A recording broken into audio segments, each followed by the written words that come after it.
Okay. So, hello everyone, welcome. My name is Nelson Whitaker, and I am doing a response video of uh, some questions that were given to me when I was doing some classwork last week, and as well as this week. Uh, the 3D modeling class of the 3D modeling class normally uses 3D Studio Max, and some of the exercises that were provided were done all in Max, and they are a reference of work that was put together by Professor Udi of Art Institute of Dallas. And the main question was that they asked me was if they do not have 3D Studio Max on hand and they want to do these exercises, how would they be able to go about it if they have a 3D package called Blender? And so for this stream, I am going to go through some of these uh, small bit exercises, well, small, medium, and probably one or two that they were mostly talked about as far as like how you go about doing this in Blender. I'm going to go ahead and tackle as many as possible with the allotted time that I have. So let's go ahead and get started. From the very beginning, for those that are just starting out learning Blender, or if they come from another 3D package like Max or Maya, they will probably have a little bit of experience of taking some of that UI navigation methods and trying to put it over to Blender and getting all sorts of confused. I'm among one of them. I Over time I did understand how to use Blender's normal UI navigation setup and hotkeys, but a lot of cases when I'm bouncing around between one 3D package to another, being either Max or Maya, and then back over to Blender, things get jumbled up a lot. So what I've pretty much been doing more and more, and what I have also been recommending, is that when people want to be a little bit less confused, or if they're mostly just comfortable of using a particular user interface, the nice thing that Blender provides is something called industry compatible, which you could go into the preferences of key map here. And industry compatible, while normally it might either be Blender, and then there's some people that like old school Blender 2.7x, but me personally, I prefer industry compatible because it is something that I am mostly comfortable with. And if that's something that you don't want to use, then that's perfectly fine. It's all mainly just preference. It's just that this was brought to me, or was referred to me, because a couple people that use Max or Maya, they kind of switch over to industry compatible, or they're comfortable enough using Blender's own hotkeys and navigation. So if you are not fully comfortable doing that, then industry compatible, give it a try, and it might work for you. So that's the first thing I would do. Now, just to say that you may not have any type of general experience of using Blender, I'll still go over some of the things as I create these items. So with Blender, if you hold down the Alt key, left mouse button, you're able to rotate around your workspace, and the mouse wheel moving up will help you zoom in and out, and then holding down Alt again and holding down the mouse key gives you the option to pan. And if you do the right key while holding down Alt, gives you a much more smoother version of zooming in and out. So in conjunction of using all three, this is mostly how you be able to move around your workspace. So on the right side where it says Scene Collector, this is more or less, you might say, as your outliner area. So whenever you start adding cubes and duplicating cubes and all sorts of things, rotating, moving around, your outliner updates. So you got your two cubes right here as far as updating goes. And just to briefly go through all these options, you have your active tool and workspace settings, which is giving you the options of things that you want to affect for transforming and other options. And now you also have your render properties. And I usually use this. It comes in handy for a number of things. I go into this if I want to switch between EV or cycles. Just to go, forgive me if I go a bit in the weeds. Whenever I start doing like any type of texture work, we use something called material ID, and material ID is like putting various colors of your mesh to segregate areas when you want to prepare your mesh to do a bit of texturing work, especially if you export it into other software applications like Substance Painter. Uh, Material ID is a viable option, and that's what I use for rendering. But of course, rendering is also used to render things or do various options of motion blur, blooming, and a little bit of translucent work.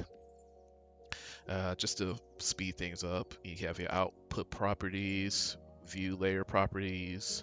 So you have a lot of tools that you can work with here. And this one specifically, as far as your object properties, this is where if you want to like punch in numbers to rotate and move your items. So this comes in handy, especially when like if you want to just zero something out, you just zero it out, and then it's there. This here is your modifier properties. Modifier properties being if you want to like add a lot of different things. And when we start doing going into some of the other exercise pieces, this here, the array, will definitely come in handy. But this provides more, I mean a lot of more options that you could put on your mesh items, objects, all sorts of things, even constraints. And you have your particle properties, physics properties. This is like if you want to do soft body or fluid dynamic painting. I used this at one time when I created some hair and added a physical property that was tied to a lattice. It gave a pseudo form of hair physics. Whenever the character started moving, the hair will start moving on its own. It was pretty neat. Object constraint properties, where this is where you can handle all different constraints. For example, if you have a character and you want the character to grab a gun and they're holding the gun and you're running, you want the gun to move where with the hand, not so much moving all over the place. You want it to actually normally move within the hand when it's being held. That's like one example of a constraints. And then you have your object properties for like vertex groups, shape keys. And this here we'll probably start going into shortly because I want to apply a couple of images to put for references when I start doing this exercise. So that's covering loosely the left side. And if you're looking over to the right, you have the select box tool, self-explanatory, be able to select multiple things. And these have your own options of, lassoing and circle selecting. And this here is your cursor. And the nice thing about the cursor is that if you put like the cursor here, if you go into object properties, where you see where it says set origin, you could have it to set the origin over to the 3D cursor or vice versa. So that comes in handy.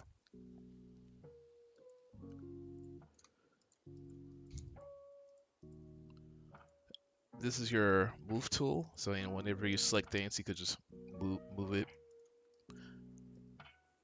So you can move the cube, move the sphere, move anything that needs to be moved. Same thing with your rotation tool, your scaling tool, and then they give you the option of one that's all three. These are for the wild people. Some people like using this. I use it seldomly. So let's go back over to the rotation. So if you want to like move something, but you want to like kind of like do it in increments, you can hold down the control key, and it gives you increments, and that comes in handy if you want something that's like actually fixed instead of something like this. Oh, I'm gonna press the left mouse button and then hold down the control key, and then I can actually rotate it like so.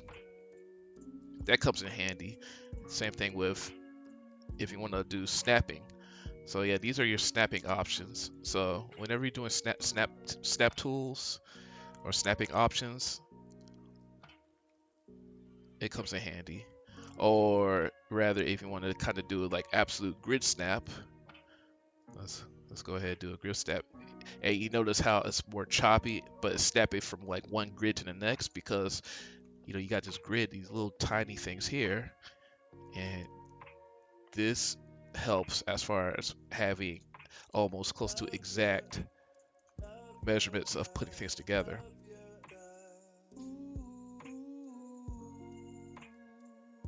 So yeah, so let me go ahead and unselect that. So I think for right now, I am going to go ahead and get started. And if you guys want to follow along, I will, I'll keep the stream going.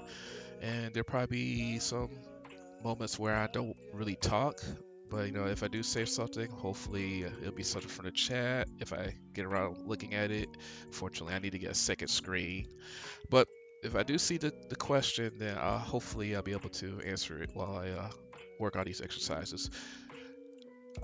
This video will be posted again once it's finished compiling, and if you want to review it, or if you have any further questions, I'll be more than happy to answer it when I get the chance, or when I see you guys in class come Monday. So let me go ahead and get started here. First thing I'm going to do, I'm going to go into add and open up a plane. So we could probably have maybe, I'll do 4 planes, because I'm going to use these planes as just references. They're not going to really serve any other purpose other than just planes as is. Hold down control.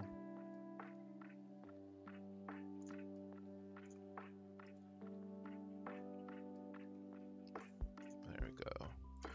And let's go ahead and move this over to the side like that. And the reason why I'm going to do that, because I'm now going to go ahead and split my screen.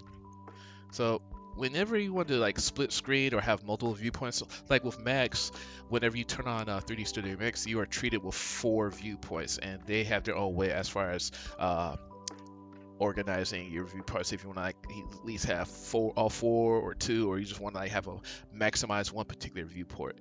And with this here, it's almost in the reverse. You're treated with one giant viewport, but if you want to have another viewport, you could go over to this tab. Whenever the arrows have the up and down icon, right click, and then you could vertically or horizontally split. I'm going to vertically split it, and then once you do click that, you could move them around as far as your desire to, like, say this much, and then now you have one side that's vertically split. So what I'm gonna do is kind of just line it up for the time, like that, and I'm gonna treat each and every plane with material or image. So this, I'm gonna start with this one. And let's see, yeah, and I'm in material properties, and I'm going to select new.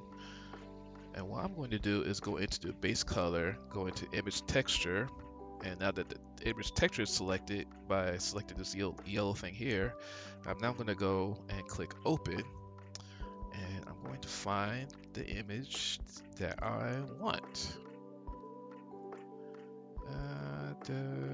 These are some, that's the old edit video when I was working on Player Studio for PlanetSide 2.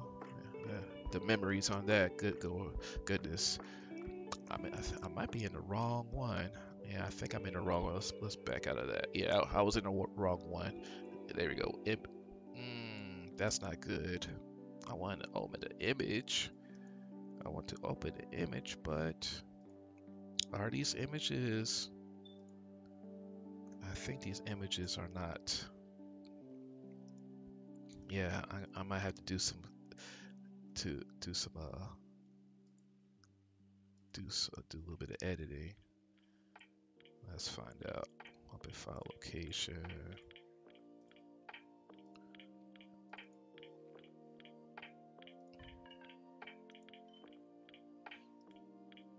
Well, they said they're JPEGs, so something happened. Let's try this again. And go desktop, Art Institute. Okay, I guess they don't like JPEGs. Or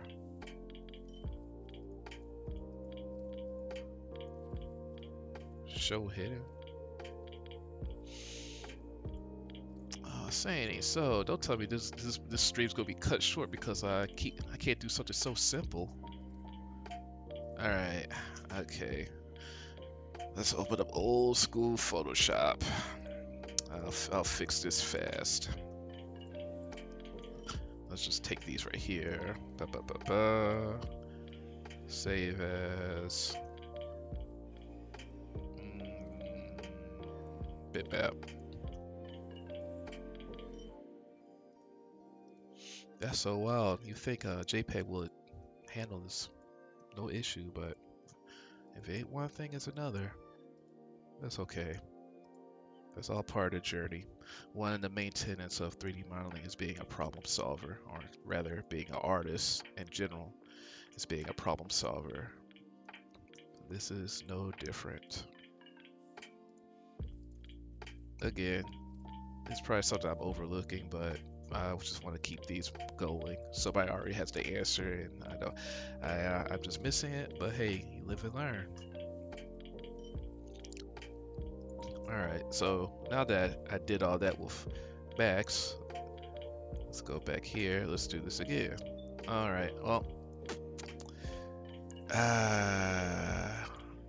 what if? Yeah, I knew it. I'm in the wrong folder. That's what it was the whole time. I'll chalk that up for L. All right.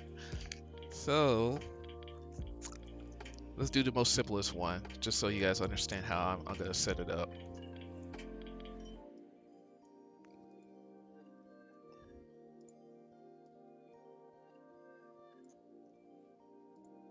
You know what? I'm just gonna go ahead and cover this because I just want to keep it moving.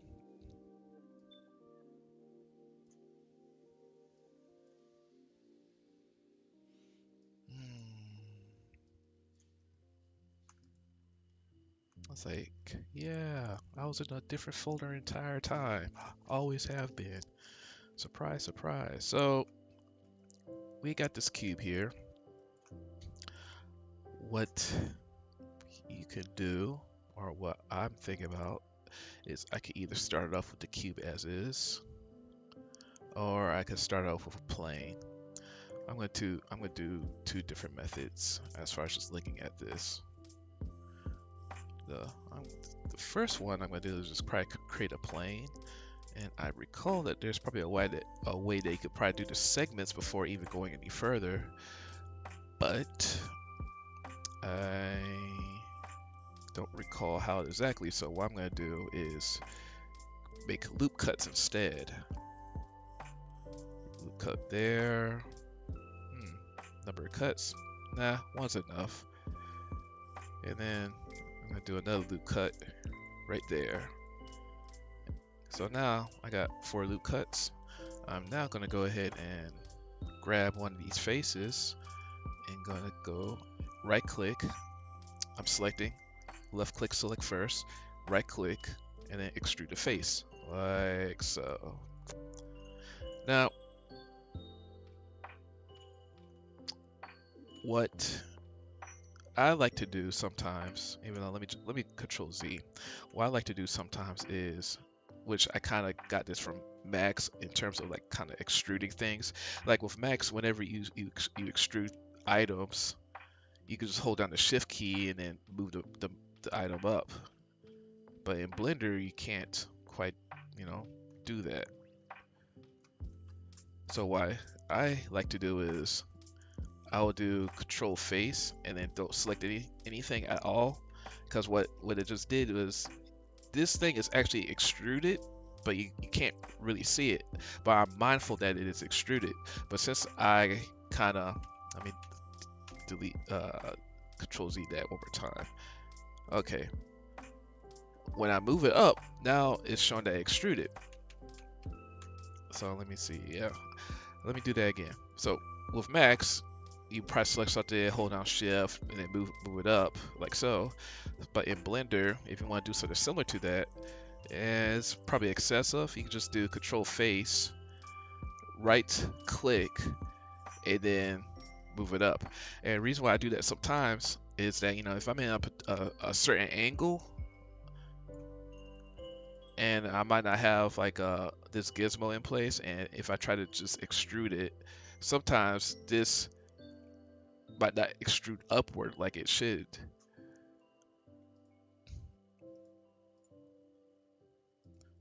And you know, if I do run into a situation like that where it doesn't extrude upward like it's supposed to, then you know I use that method. So that's just something, you know, I probably do sometimes.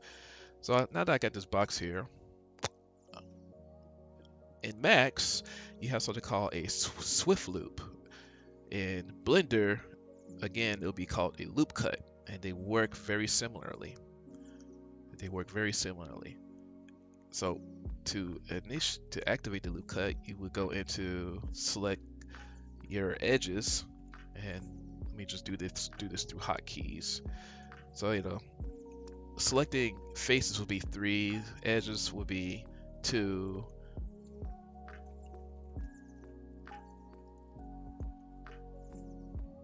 And it's not working anymore because I think I selected something else entirely.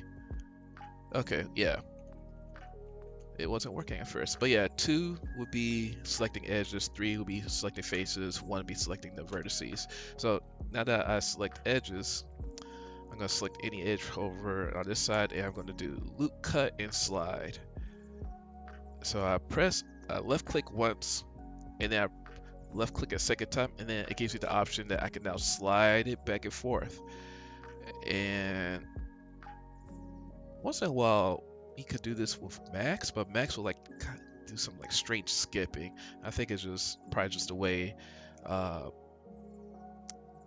you have your UI set up where you could prevent that from happening. But with Blender, I like that it is a whole lot smoother. So now I'm gonna make another one here, you know, loop cut, and then do another one on this side here, and then another loop cut on this side here. I'm just gonna keep sliding, and you know, if you have done this exercise in Max, you already know what's going to happen.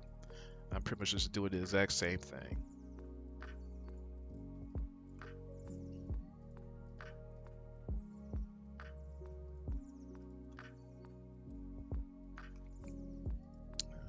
I'm gonna do another one here, slide it like so. And then the one here and slide it like so. And I might have to do a couple more, but I'm going to go ahead and now go into the part where you would do in Max called a mesh smooth, and with Blender, for you to pull that off, you probably go and do a modifier and subdivision surface, and then you know it goes and begins to subdivide. And then you could do in iterations, but they'll call this level viewport. But yeah, 2, 3 iterations, and right now it's already coming into fruition. Now, if you kind of want to go back and forth as far as, you know, testing out your loops and your edges and everything, to go back and forth, you have this real-time display modifier. Deselecting that will turn off your modifiers. That way you could toggle back and forth as far as, okay, this is what this looks like. Do I need to add any more edges? Do I need to delete anything, remove anything? And that's where you're able to control that. But right now I have this, and you can still see some faceting that's going on. So what I would do, I'll do a shade smooth, and now smooth. Now aside from these little curves here, let me see if I can do something about the curves. I don't mind it, but you might have someone that would. So I'm gonna go ahead and do another loop cut here. I'm just curious if it'll handle that. I'm just curious. It might not. I think it will. I think it will. So let's see. Almost handle it. I think what I need to do is make the cuts sharper. That's what I think I need to do. I think I need to make the cuts a lot sharper. So as you can see, I'm moving it back, and it is making the corrections in real time. I might need to delete this again, but showing this demonstration just shows how nice it is to make the necessary changes as is. That's probably a bit extreme, but we got it. We got it. So save often, save a lot, as always. I'm gonna save this here.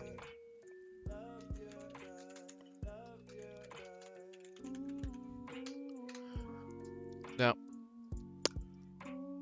as always, make sure everything, your quads, having your quads being even, having your quads on all your meshes are super important.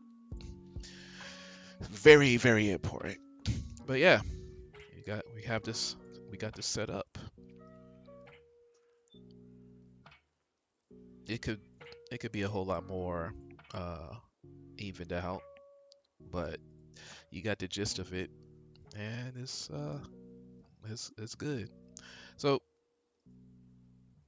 one other thing with Blender is whenever you want to try different materials, you could go in. If you're in this setting here, you could go down over here and select matte cap and try out different settings. So with matte cap, let's go ahead and try this one. Give it a chrome look. It's nice and chrome.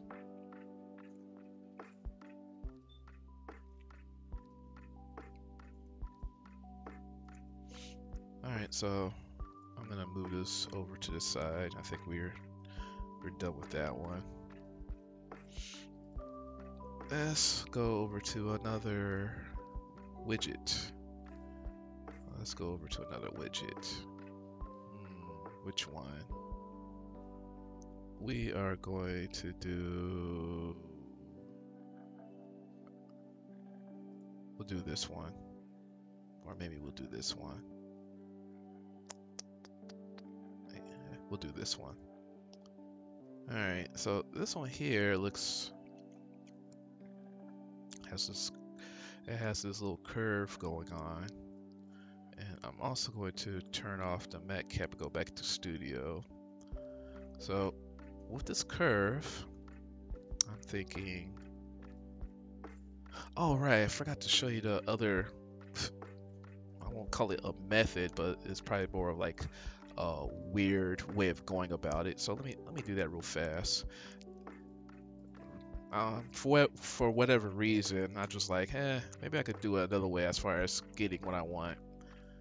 And if this was, I wouldn't even recommend it, but it's just showing as far as other ways as far as solving problems. So I'm gonna do the select edge, and I'm gonna pull it out. I think I'll pull it out this much. Actually, I'll do it right here, so it's somewhat even. And then grab these edge and then pull it out again like so. And then after this point, it's just loop cutting it till I get what I want. But yeah, actually, let me just show you if I try to extrude it. Maybe it'll, yeah, see, with edges, when I try to just extrude it and then pull it out, it makes the edge go all over the place. And you could probably handle it if you hold down the control key and move it, like so, or the shift key, but it still doesn't give you the exact part. So what I do is, if I have the edge selected, I could just pull it out and it's good to go. Let's see. So I'll do it one more time. I select the edge, right click extrude edge, but then I right click again. That way I have my gizmo already at the ready, and all I gotta do is just pull it out. I, I also like it when sometimes when I have to do any type of retopolizing of characters or objects, I kind of do that as well too. Does it add probably one too many steps? Probably, but I've just been comfortable in doing it. I'll probably eventually find a better method the more I work with Blender. So we got this box here, and we're just gonna go ahead and do what we did last time. I'm gonna make this a lot tighter and much more even. Better yet, I'm gonna actually be on the top and handle these loop cuts. Now, whenever you are, ooh, you know what? I'm gonna go ahead and actually subdivide. We're going to subdivide this so you can actually see what's going on in real time. So yeah, left side here, and I'm going to also smooth it out. But yeah, left side here, you already see the two loop cuts or swift loops already doing their work. So I'm going to go ahead and do it again. And it even has a cage similar to 3DMX. 3DMX, whenever you turn the cage on, it gives you a wireframe of its previous shape. So the cage is also a good indicator to be able to select for certain things and do what you need to do. So yeah, I'm gonna do another loop cut here, following the cage, and another loop cut up top, trying to relatively get the same shape more or less. Right there. All right. So now the top is coming together, and now I'm going to do the same thing right up in there because I want it to be nice and tight. That's looking good. And do the same thing up here, and I'll probably leave it right there. So another loop cut there. And one more here. And as you can see, even though it's very, very tight, it's probably a little tight in its extreme, but it's still giving you a nice smooth bevel. And I think having it being shown in this manner gives you a better insight as far as how things come together. How edges and bevels work.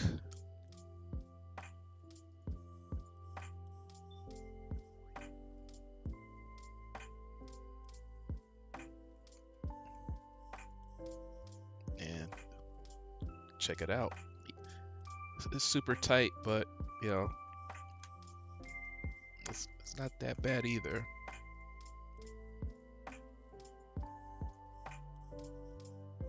But whenever you make stuff that's really, really tight, just be mindful because certain shapes might not have such a sharp sharp corner like this. Again, it's not super bad, but it's always good to give it a little bit of wiggle room, a little bit of wiggle room. So let's do a comparison real fast. Just a comparison.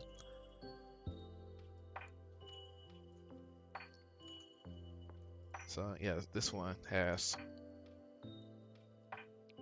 a bit of room, and this one's a bit tighter, but they're both, they both work. Okay, now I'm gonna move this out of the way. Let's go ahead and work on this shape here.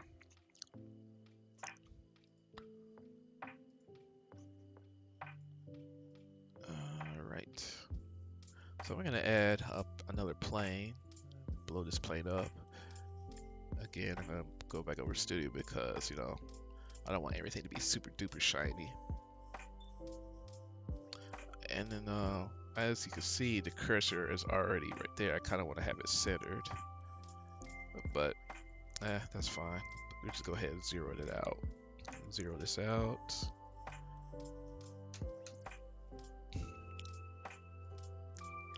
Looking at this again, I'm curious as far as how deep that goes in the curve. But what I'm gonna do is let's go into edit, and we're gonna make a couple the same blue cuts here. Right click, left click first, and then right click. So hit an edge, right click, left click, and then right click again to have it centered. Now, if you don't right click on the third part and you move your mouse around, then that edge is gonna go all over the place. It's the right click that ends it that makes it centered. Okay. I'm curious if I should extrude. I'm curious if I should extrude this down on the bottom.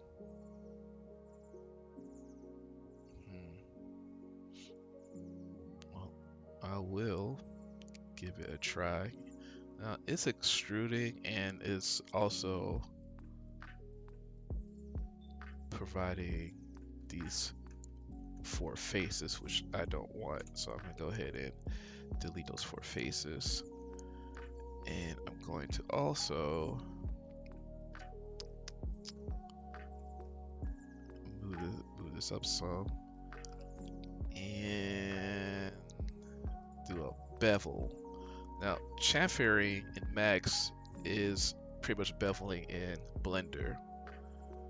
And the reason why I'm doing that because I want to, 1, keep my quads all around consistently, and 2, I'm also kind of working with the shape. You know what? I think I should have deleted that, but that's fine. I'm gonna do the extruding edge thing and then move it up some. And I'm gonna zoom in because I want to have, let's see, nope.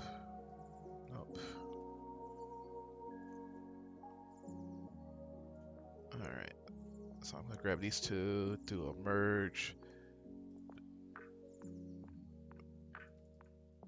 There we go. So those 2 edges are now connected. I basically connected these vertices because they were separated, so now that's connected, I think I should be able to get this, or rather, actually I'm not looking at it fully. Let's see. I'm gonna delete this, and we're gonna go ahead and delete these 2 things. And I'm gonna select, right, move this over, and I believe we're gonna go ahead and bridge. Now, this other tool, when you select 2 edges, and if you want to select multiple things, you select one, hold down shift, and then select the other edge like so. And you can right click and you see something called bridge edge loops. So then that stuff, it bridges the two edges together to make a face. Okay.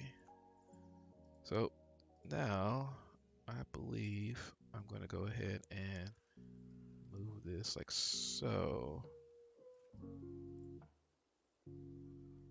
And then I'm going to go ahead and grab you and move you down like there.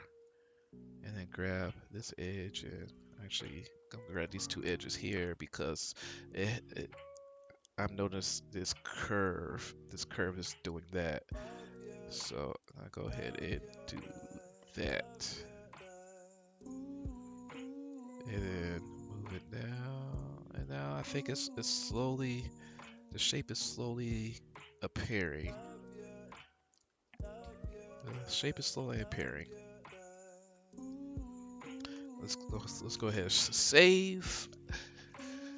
And we're also going to do a subdivision just to see the result of what we got so far. Interesting. Interesting. Yeah. Okay.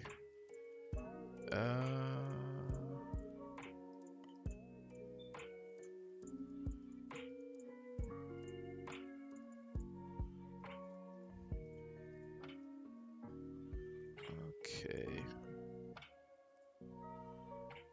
So we do have the shape. Let's go ahead and tighten it up a little bit. Let's go ahead and tighten it up a little bit. I think that we would probably do a, let's see if we do a loop cut. Loop cut might work, might not, but let's find out. So we got loop cut right there. And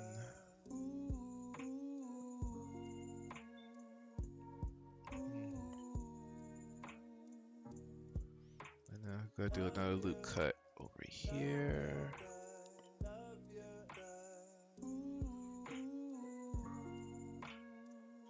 And then grab these edges here, because I think a bevel could pull it together. But I'm worried about this area here, because when I bevel it, it might create some unneeded faces that we might need to clean up. But let's give it a shot. Yeah, it's creating those faces. Let's see how actually no, it handled it like a champ, but you know, let's double check to make sure.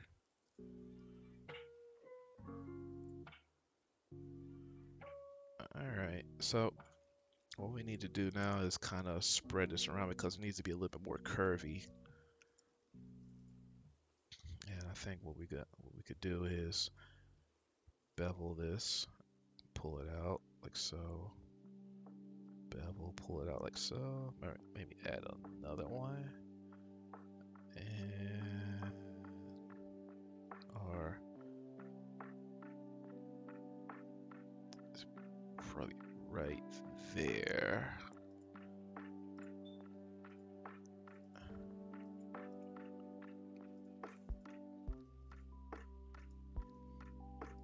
I'm gonna grab these two, this face here, and move it up like that.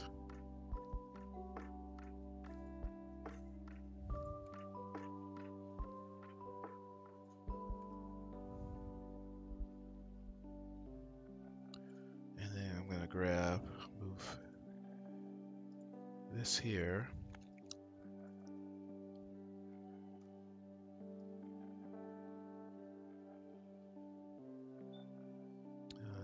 I'm moving it down and it's curving it for me too, which is good. And then I'm probably gonna go ahead, grab this and move this down some. Not too much, but I'm gonna move it down some here and then just grab this edge here and then just pull it back. And I think is, or Or it could be like right there. I'm mostly just focusing on the shape because I know the quads will be fine because I'm not adding anything additional. But I just mainly want to get the shape of it. And again, I'm not sure how deep this is. But let's save and let's take a look.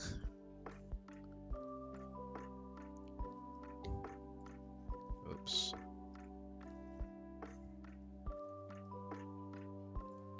And of course, you got the edges here, so let's go ahead and tighten up the edges.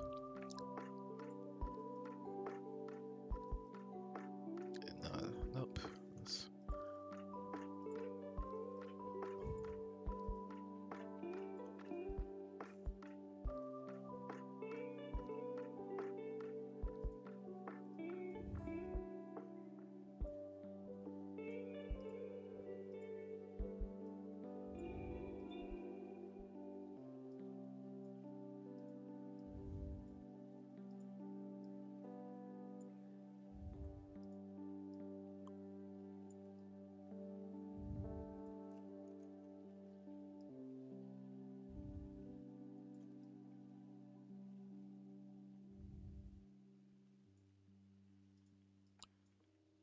Alright.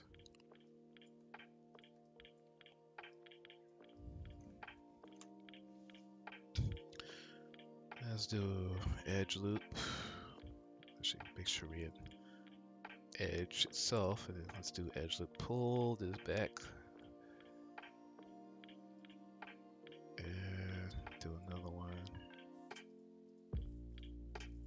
Pull this back.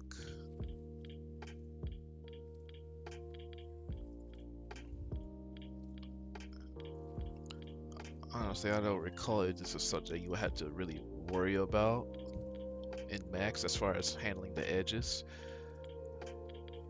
But if you do, then this is one potential solution as far as handling, making sure your edges don't like shrink up like that. It keeps everything tight. And if this is not deep enough, I could just go back and just go grab all these faces. I'm gonna go ahead and turn that off so I can look at my faces. And then just select everything like so and just squeeze it down. Mind you, I do have all this, so on the safe side, I'll just go ahead and select everything. Alright, let's do that again. Okay, I think that's deep enough. And then I could just go ahead and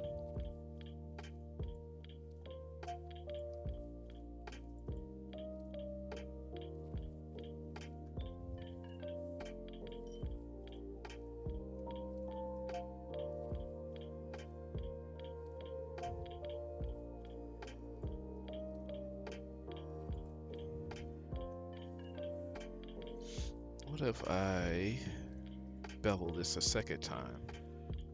What would happen? What would happen? Let's find out.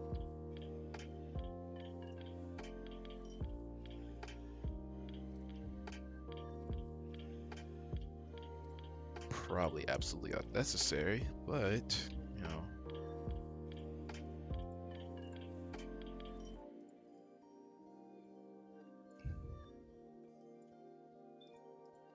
yeah, that was unnecessary, but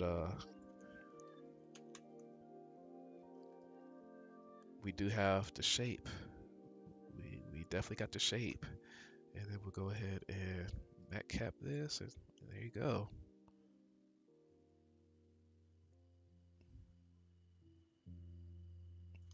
Alright, so now that was down. Let's go ahead and go over to the next one. Alright, so back over to material properties, and again, you could probably have them on all the other ones, have images on multiple items, like just a brief example, go into base color, image texture, then open it, and then you just grab any of that, and there you go. Or you can just put it on one. But that's done. Yeah. And since we already selected this, we're gonna go ahead and work on it. So let's see. This one here, it shouldn't be deceptive, but I bet you it is because of this here. But I'm going to show you how this would be done in Blender. How much time we got? All right, cool. We're making good time. So now that we got this here, we're going to go into Add Mesh, and this looks like a cylinder. It is a cylinder. And with the cylinder, now when you add a cylinder, before you do anything else, you want to establish a number of things. And what you are given on the bottom left will be, when you add the cylinder, they want to ask, it asks you how many vertices. And max, it'll probably be like how many sides or segments. So with this, whenever you alter, again, it says vertices, I think it did mean sides, but I won't argue. When you alter this, you can see actually adding and subtracting. And whenever you start doing 3D modeling, one thing that I try to keep in mind is whenever I have a cylinder, something round, I try to stick with even numbers as much as I can. Because when you start adding in like various holes within like a cylinder shape model with even numbers, it will help you put things together, especially if you are dealing with like the array tool. And probably after I do this one, I will go ahead and tackle one in particular, just to show you what I mean. So right now we're gonna go ahead and do 20 for right now. I mean, I could do 40, but I think, let's see, 20 probably do what we need to do here, because just looking at this was like a simple piece, but it's just really putting emphasis on this little pipe thing that's extruding out. So yeah, we're gonna do 20, and now that 20 is there, we're also going to go ahead and this cursor, cursor's doing the most. Set to, or set geometry to the cursor. Alright, and then set geometry to origin. And there we go. So now that we have like this cylinder, I'm going to actually I won't even move any further. Let's just go ahead and manipulate it. We're gonna go into, say, edit, raise this up some, and before you even tackle this, we're gonna go ahead and just handle the top part right off the bat. So what I'm looking at is, do I want to select everything and do a bevel? And I'll probably say, yeah, sure, why not? And with Blender, the nice thing is like whenever you do like a bevel, or mainly if you're just doing a bevel, you can move the mouse wheel up and down and it'll actually create iterations of your bevel. So if you want to like have 2, then you got 2. If you want to have 1, and that works too. And that kind of makes things a little bit faster for you to model. So I'm going to do 2, and I thought about kind of do the extrusion. Yeah, I'm going to do extrusion. And the reason why I'm going to extrude it, because it's kind of like I want to just add one there, add one there, and then one more. But then that third one, instead of just extruding downward, I'll just move the mouse wheel. Well, not mouse wheel, just move the z-axis downward, and it's almost kind of like a auto extrusion. Now it had a another part, and I think that's because the inside also has a curvature of some sort. So that's my assumption. So I'm gonna do one more extrusion. I think that one was too close, but that's okay because now I could just scale it down. Oh, hold on.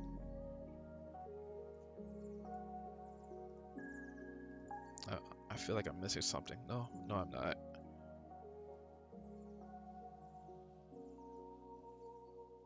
All right. Another thing with Blender, whenever you're handling various tools like extruding or beveling, especially with beveling or inset, uh, try to have, before you like click on it, try to have your mouse a little bit away, because let me demonstrate. So if your mouse is outward here and you do inset, you see this little black little dot between what you're insetting and where your white mouse is. This gives you a whole lot of room to be more accurate in terms of moving your mouse to do, the inset properly. It gives you a whole lot more access and a whole lot more freedom. So let me do that again, and let me have my mouse. Let's see. Yeah, and let me have my mouse like right at the middle, or yeah, like right dead set in the middle. And I right click and try to inset. Okay, you see how the black dotted edge line to the cursor, how close it is. So when I try to shrink it down, I don't have any room, and I'm struggling. I don't have any room at all. So that's one thing you should be mindful of. If you're modeling stuff in Blender and you're doing extrusion and bevels, that's something that you should keep in mind. So just click outside so you can have a lot of room to work with, and it'll make things easier. So let's save that, and I want to double check because I did that whole lot. I don't want to have additional. I don't want to have like a hidden edge or hidden faces or whatever. Okay. All right. Hold on. Yeah. All right. Okay. I think I'm safe. Okay. So this here, I feel like a little bit of that will handle. Will do, and let's do a loop cut again. In Max is a swift loop, but we got a loop cut there. Now I'm just being a little bit fancy. Now let's go ahead and tackle this little thing that's extruding out.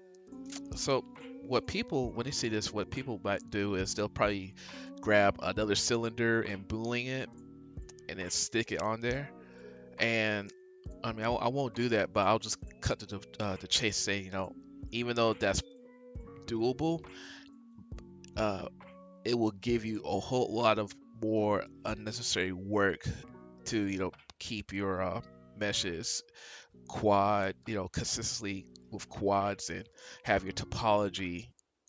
It'll make things a whole lot more harder for you, because then you have to rework your topology and do a whole lot of unnecessary things. And there's like other unforeseen things like flip normals that you might have to deal with. So again, some people will probably do the boolean, some people will probably just grab another cylinder and just stick it in there. But those things a lot of times are kind of obvious, and it would not give you the best results. So how do we tackle this? So I'm going to show you. I am looking at this little line here, and what I'm going to do is we're gonna go ahead and create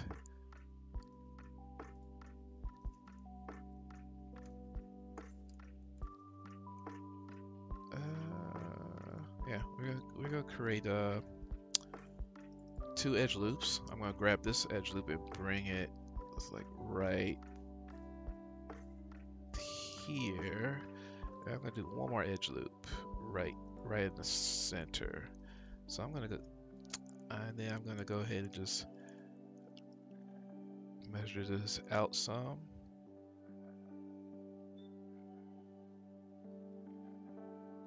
And now let's go into see our vertices. Next thing I'm going to do is something called connect vertex path. And what that's going to do is it's going to grab two vertices that you have selected, like so. Again, you can select one, left click, hold down shift, left click for the second vertices, right click, and then connect vertex path. And what I'm doing is that once I connect enough of them, it is going to now be able to phone. It's now going to do phone. Phone. There. Sorry about that. So I have these nice little X and a plus sign. So what does that mean? That means that when I go and select the center of this vertex, I can use the bevel. And what I'm going to do is I'm going to use my mouse wheel down, press down. If it ends up being like this or something like this, just move your mouse wheel all the way down just to zero it out, and then it'll give you the shape. This is the shape that I want. And I'm also going to go ahead and do that. And let's see. Oh, let's do a edge loop. And that looks plausible, but let's just go ahead and we're gonna go ahead and set just a little bit of that. We're gonna inset that some.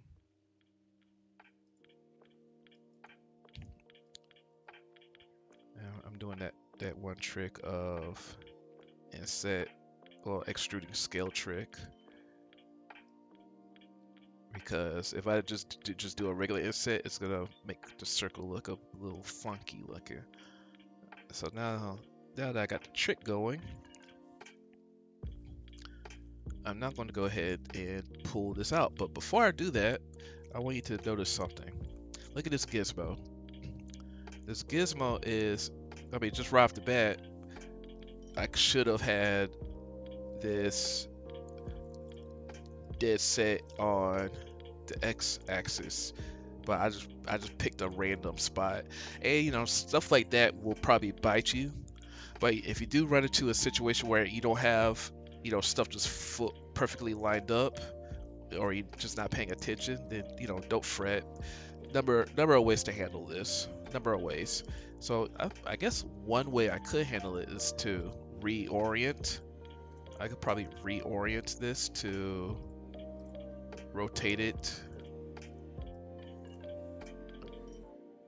and I can hold down the Control C. Let's see. Okay, hold down the Control C and reorient this just to see if it's like lined up. And I think it's lined up. And we will see if that gives us the desired effect. It kind of does. I think it gave us the desired effect, and I can just go ahead and pull that. But I still don't trust it. I don't trust it fully. So let me just Control Z that. Now, if that's something that it gives you what you want, go for it. Go for it.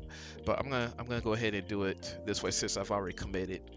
I'm not gonna make this easy for me.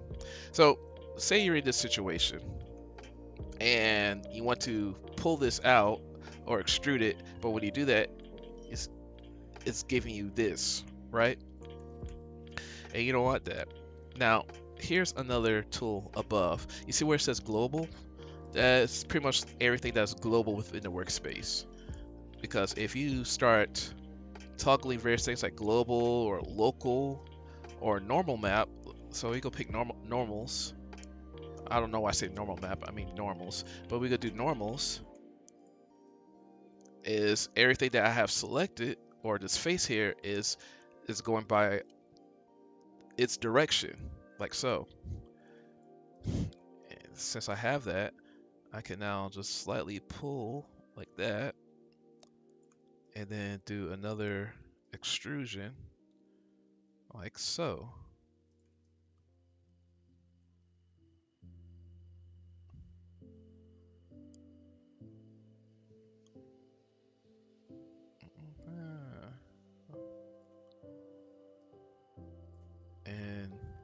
even though this is an add-on, actually, I guess I'll go into add-ons because this is another important thing with Blender.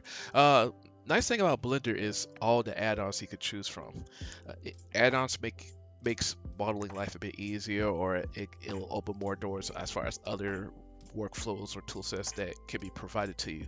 Some people create add-ons because they miss certain things from other 3D packages, and other people create add-ons just so uh, number various reasons. I think one being there's people that might not have the money to get a particular add-on that might cost an arm and a leg, or a 3D package that you want something that you want to do in a particular 3D package, but Blender might not provide it. This is where add-ons come in, and especially like for retopolizing is a godsend. But in this part here, Blender does have a lot of free add-ons or some built-in add-ons that come with it once you download the program. So let's go ahead and explore that. And to get into add-ons, we can go into preferences and add-ons. Now, the one thing that I was about to show you something called loop tools, and this is already selected because I already have it selected. But yeah, if you don't have it selected, type in the search is called loop, and loop tools is a mesh modeling toolkit, several tools to aid modeling. And now that I already have it selected, I have it selected, and then you can just hit install. Well, installed before, but since I have it selected, it's already on my Blender.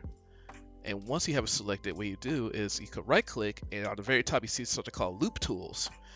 And I'm going to flatten this. I see this little thing that's happening here. I'm going to go ahead and loop tools, flatten, and bam, look at that. Ain't that sexy? That's nice. Almost nice. Yeah. Nope, that's nice. I like that. So now that that's flat, I am now going to go ahead and top this off with a bevel. Probably want to just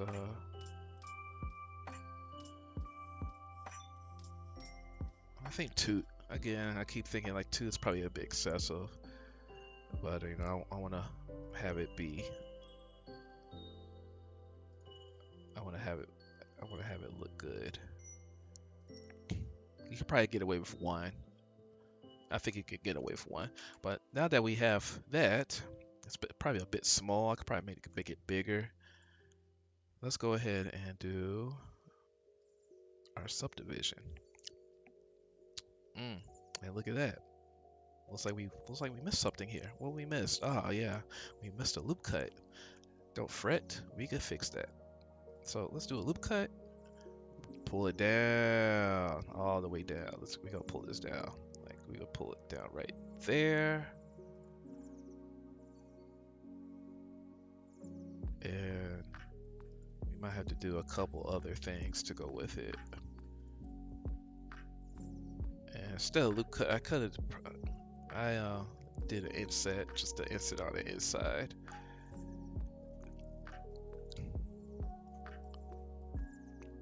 And let's see. I can pull this down a bit more.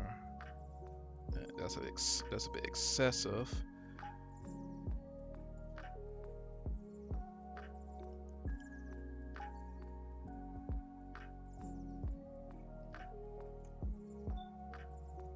Alright. Smooth.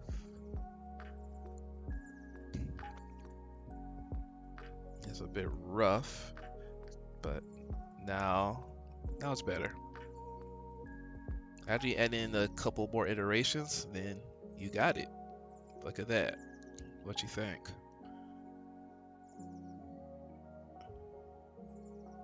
Alright.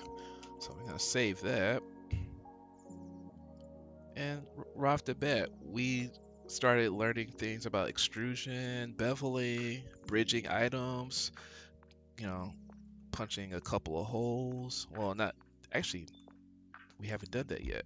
We extruded holes, but we didn't punch holes yet. And you know what? I think that's probably what we're gonna do. We're gonna go ahead and tackle a major one. we're gonna go ahead and tackle a major one for you guys. So let's grab this plane here. Once again, we're gonna go ahead to material, go to new, and then we are going to go over to base color, image texture, right? All right, let's go to open, syllabus, I know. We are going to tackle this bad boy. Look at that. And I'm thinking, if you can handle this, you can handle a lot of other things here too. So we're gonna go ahead and tackle this right off the bat. So let's take a look. Let's study this a bit. I'm not gonna count how many holes this thing have. We just know that there's plenty. And what I'm going to be mostly just focused on is getting its likeness. And if I wanted to actually count how many holes and all this stuff, then I'll probably find some blueprints and further references. This image is what we got, so let's see if we could make it as close as possible or have it similar. So, like I mentioned before, is whenever you have a cylinder, before you deselect it or do anything else, and I'm pretty sure there's a way to actually re-access this. I'll probably restudy on how to do that. But before you touch anything else, as far as the cylinder, handle how many edges, how many sides you want, or how many in Blender, how many vertices you want. And looking at this, I'm going to hit 60. We're gonna do 60 on this one. So now we're at 60. I'm going to now. This is also very important. Where before I actually get ahead of myself, we are going to go ahead and do a loop cut. And do another loop cut. Makes me wonder if we snap the grid and do a loop cut, will it follow? It does. Yes, it does follow. So that comes in handy too. So we can do that and then do the same thing here. And it gives us a nice little square. Nice, pretty square. All right. So what I was about to say as far as getting ahead of myself was that if you were to manipulate this cylinder anyway in the object settings, when you get to a certain point where you start doing the array and you array it, the array modifier will be a bit wonky. And if that does happen, don't freak out, don't get frustrated. What it means is that it is working on whatever measurements, extrusions, and scaling that you did on the cylinder in its original size through the object mode.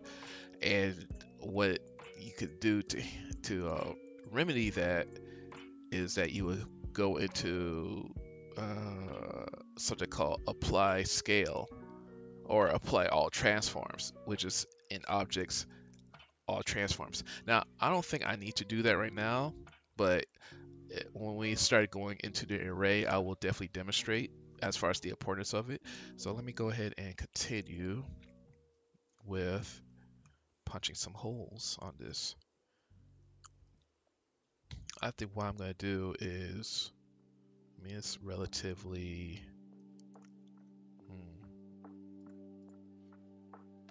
I want this to be actually dead center. No excuses. I want this to be dead center. Alright, yeah, there we go. Alright, there we go. So yeah, 60 sides, even, everything centered, even. Let me just marvel at this x-axis just being right on the dot. Being right on the dot. Hey, isn't that pretty? That's beautiful, ain't it? But let's continue. I guess I just like the simple things in life. So, like we did last time, actually, wow, before we even do that, we need to do a little bit of deleting. So we're gonna go ahead and grab these four faces and then these two faces on the outside, and then we are going to invert our selection. And this is a hotkey. Well, one, you could do it here through here, but the hotkey to that is Control I. So once you have everything that's selected, you hold on Control and I, and this is something that you can also do in Max. 3D Studio Max has this, and then you can just go ahead and delete faces. Bam. All right, now let's go ahead and punch some holes or create a hole. So I'm gonna go ahead and connect vertex path. Remember this, connect vertex path like so.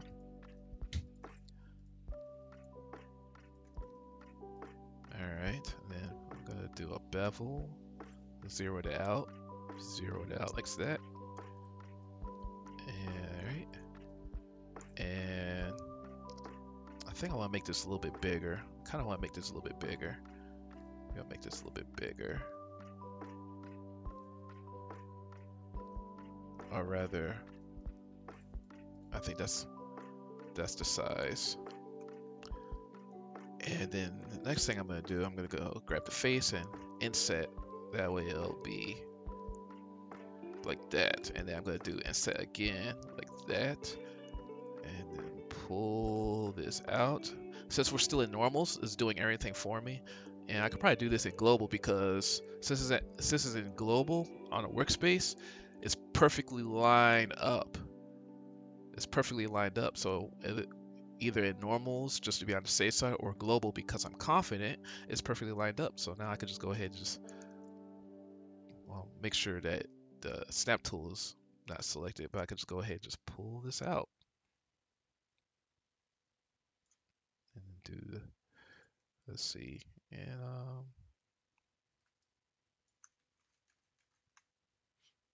I'm gonna go ahead and just do this and pull it out like that.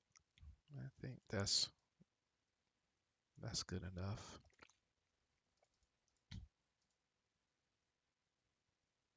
Actually, no, that's fine.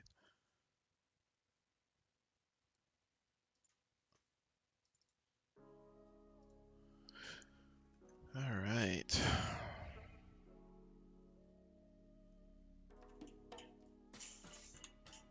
Delete that, and we got our hole going.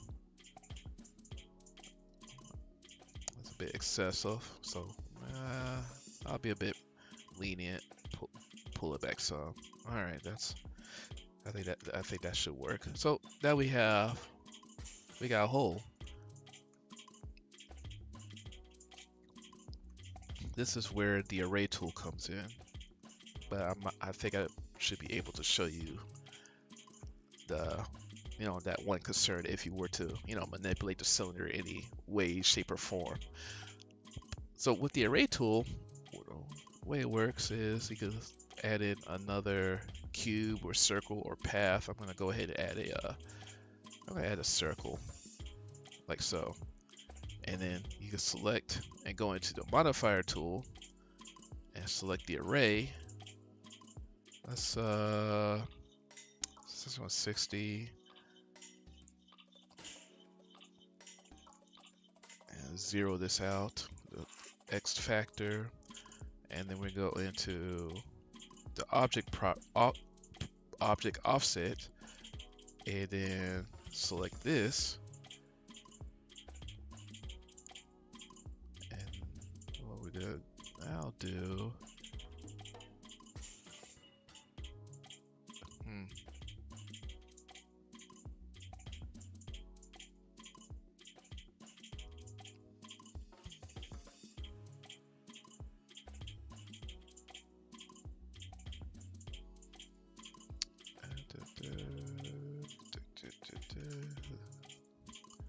There's something probably, yeah, there we go. Yeah, it was a bit off. is a bit off, which is probably expected. Let's see, let's do one. Yeah, and I'm thinking that's probably this probably would be a perfect candidate of what I mean about the scaling issue. Oh, let's find out. So it's circled, but it's not a perfect circle. So if what we were to do apply all transforms, and they do it again,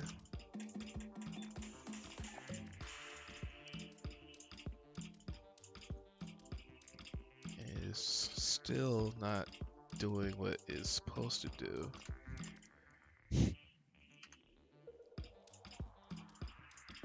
All right. Well,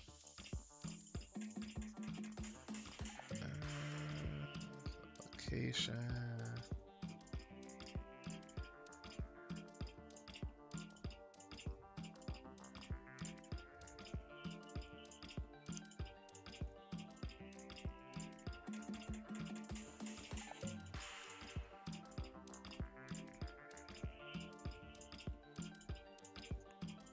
Yeah. Okay. Well, that's unfortunate. So let's back up a little bit. Focus back on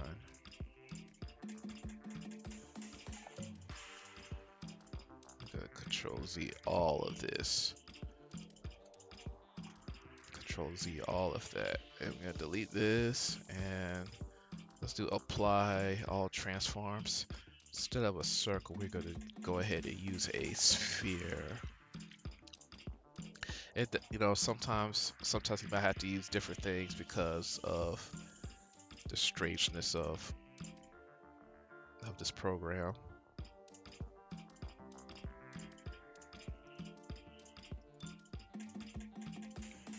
All right. So now that I have a circle, I'm gonna go ahead and use the array a second time. Zero out the factor, do 15, and then do a object offset on this circle here, on the sphere, and there we go. So what you just saw was something was manipulated to a point where the array was having trouble doing a perfect array. So what I ended up doing was I deleted everything out of the modifier and applied the transform in that manner.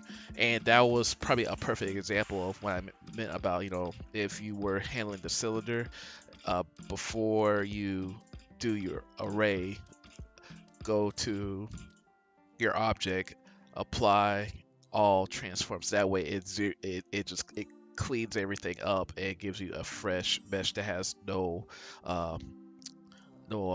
leftover information that might manipulate the modifiers in an undesirable way. So now that we have this, which is a perfect array, I went over to the object property and we use that sphere. I'm just going to look at this one more time, and yeah, it looks good. So we're gonna go ahead and apply, and I'm gonna delete this. And now let's go back over to edit mode. So with all these vertices, one thing that we know off the bat is they're not connected. They are not connected at all, and we need to fix that. They're close, they're pretty much right dead set on each other, which that's what we want. That's perfect, but we need to fix that. So what we're gonna do is we're gonna just go ahead and you could do that. Just make sure you're in like X-ray mode, and then select everything. But if you want some self-assurance, you could like select everything and then probably do select all, or select everything and use the left right brackets will be able to select everything as well too. But we're gonna do this and select all. Just make sure everything is selected. So there's multiple options for you to make sure everything is selected. Next, we're going to right click, go all the way down to merge vertices, and merge vertices by distance.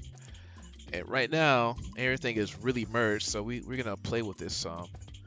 We're gonna go ahead and play with this a little bit. We're gonna do 6. I think 6 is plenty. And then we're gonna go ahead and test it out, and it looks like everything is connected as is, right?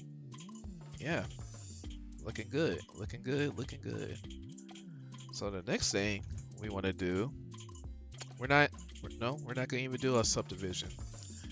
We're not gonna do the subdivision yet because we still have a lot of work to do. So the next thing we're gonna do is we're gonna duplicate this piece. You know, we're now back in object mode. We're gonna duplicate this piece and move it up. Uh, as you notice, is smack dab on the grid, which, you know what, that's what we want. We like that. So we can go back into the snapping tool, open this up, make sure it's absolute grid snap. Hold down Control Z, Control C, C as in cat, and then Control V to duplicate. And we're gonna move this up. And we got it. And the next thing after that is we're going to now move this like so.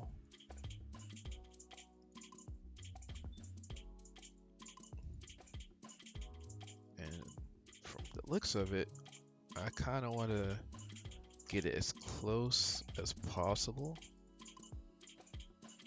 Let's see, that's 35, 36. Yeah, I think that's close. That's real close. So yeah, there we go. So now that that's there, I'm gonna select this one first. Now, what we're gonna do is join. In Max, Max is, they call it apply, and that's like taking one mesh and grabbing another one and turning it, combining them into one complete object or mesh. So we're gonna go ahead and grab this piece and then hold down shift and grab this piece. It's always good to select the first piece as your base before you select anything else, because whenever you click join, it will the base of the first one in terms of like directionals and pivots and everything will be that, you know, that's what it'll be working with. So we're gonna select the bottom part first and hold down shift, select the second one, right click and hit join. So now it's joined. We're gonna go back into edit mode and do what we did last time. Just go ahead and select everything selected, and then we go to right click. We could go to merge vertices by distance like last time. All the settings are already in place, so we know that everything's merged.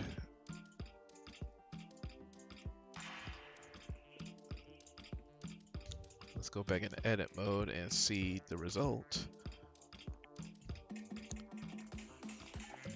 Alright, so we are confident that everything should be merged. If not, then we could just do it again. But it looks like, yeah, looks like everything is merged as is. So yeah, we're good. We are super good. So now we're gonna do this a couple more times, and we're just gonna build it up.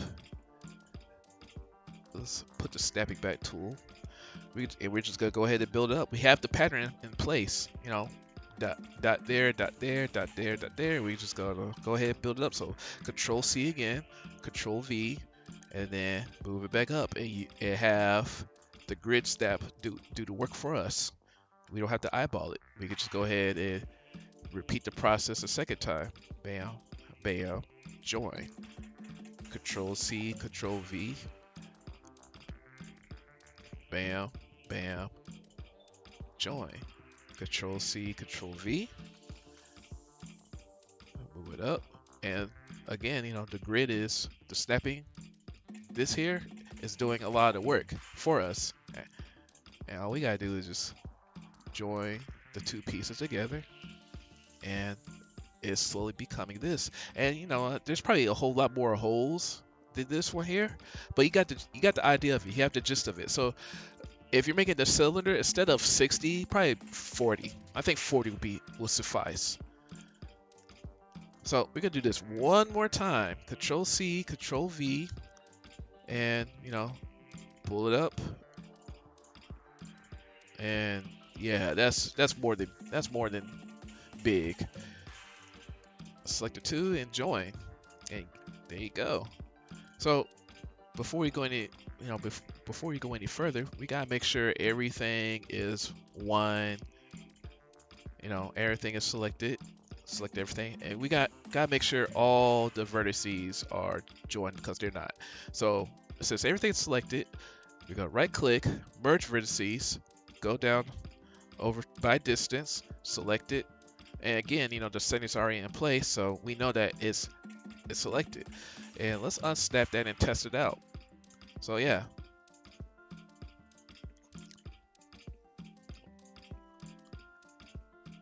So yeah, everything's good. So let's test it out. That works. I know that works. That works. See? This works. That works, right? Yeah. Let me guess. Do you think this is gonna work? Yes, it's gonna work. So yeah, if the settings work the first time, then going through this pattern is gonna work every single time, all the way up to the top. So this is working. So let's handle the top itself. The top itself, we could go and grab, this edge here and double click on it, which gives you a loop, which, something that I love. I like that Blender is able to control that, be able to do that. You could do that in Max too, but I think it's like with Shift or Control. But yeah, we got this loop here. We're gonna go into the Z-axis on the top, and we're gonna do extrude, but we're gonna right click because that's that trick. And now we can go into scale and then bring it in. So it's kind of like a pseudo inset, but you bring it in, and then probably bring it in some more right there. But then you can go and pull this up. Yeah, that's a bit big, but that's fine. We already got the shape. We already have the shape. Pull it down some, and then we'll do this a second time, like that, and one more time, and then just pull it down like that. So as far as the loop cuts, we can loop cut on the bottom here, and bring it down, and then another loop cut right here, bring it up. And another loop cut right there, and I think I'm gonna do a bevel just by choice. Bevel this, put like 1, 2. I think, yeah.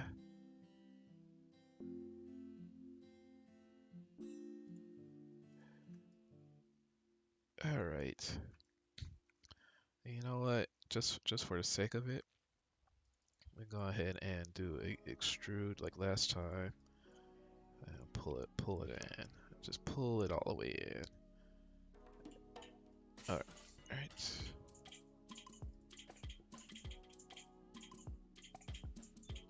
And have that in place.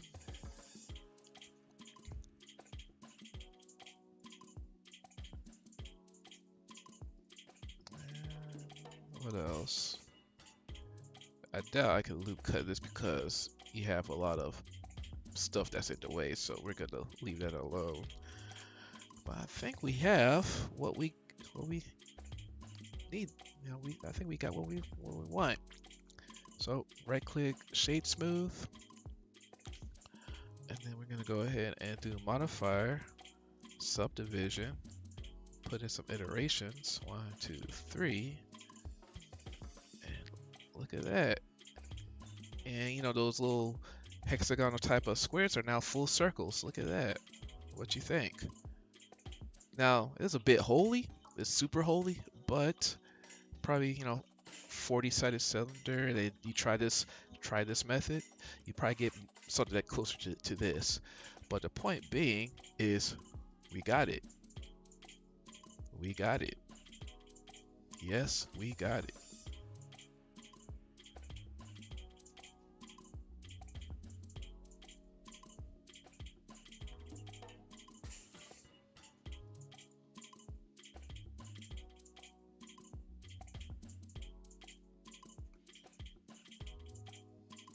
I could probably, let's see, I could probably move this down, give it a little bit of breathing room.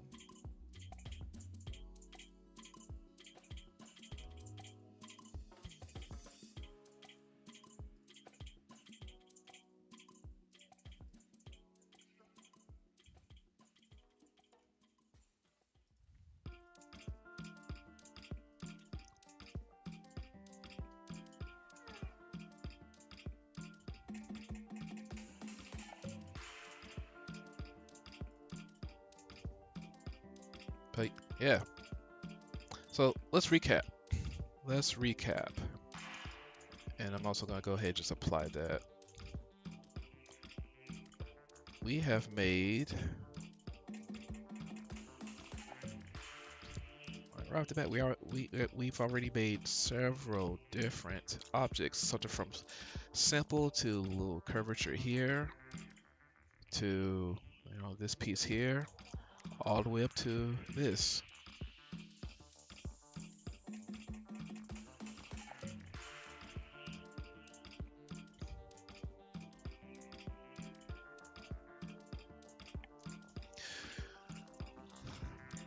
How much time do we have?